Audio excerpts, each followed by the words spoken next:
اللہ کے میں نے کہا عمر اگر تو اویس بن عامر سے مل سکا تو لازمی ملنا، جو مراد قبیلے کا ہے اور مراد کے اندر قرن قبیلے کا ہے تو لازمی ملنا، اور اگر تیرے میں استطاعت ہو تو اس سے اپنی مغفرت کی دعا لازمی کرا۔ عمر بن خطاب کے پاس جب بھی یمنی لوگ آتے حج کے لیے تو پوچھتے ڈیورنگ ہز کیلیفیٹ، وہ کہتے ہیں اویس بن مراد ہے تمہارے اندر؟ تو وہ اکثر نہیں ہوتے۔ تو ایک سال انہوں نے پوچھا تو انہوں نے کہا ہاں مراد قبیلے کے لوگ آئے ہوئے ہیں۔ پھر نے کہا تم سے قرن کون سے قرن کے آئے ہوئے ہیں؟ تم سے اویس ہے۔ انہوں نے کہا کون کو لے کے آئے؟ کہتے ہیں تم اویس بن مراد القرنی ہو؟ انہوں نے کہا جی میں۔ کہتے ہیں کہ تمہارے اسکن پہ نا برس یعنی لیپروسی کی ڈیزیز تھی اور تمہیں اللہ نے شفا دے دی اور وہ 1 دینار کے برابر رہ گئی ہے؟ انہوں نے کہا جی۔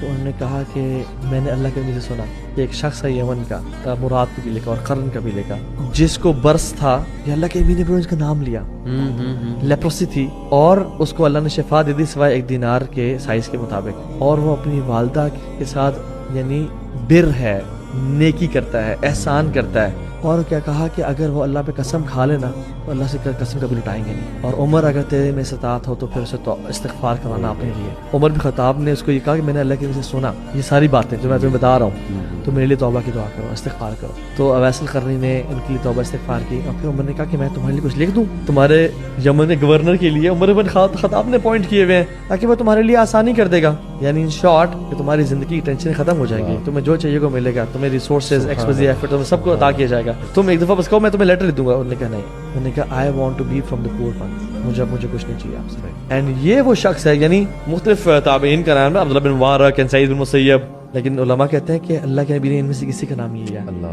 جس کا نام لیا وہ اویس القرنی کا نام لیا، اور اس کی وجہ تابعین میں ٹاپ 1 وہ یہ ہے کہ ماں کے ساتھ اچھا اخلاق، ماں کے ساتھ بر۔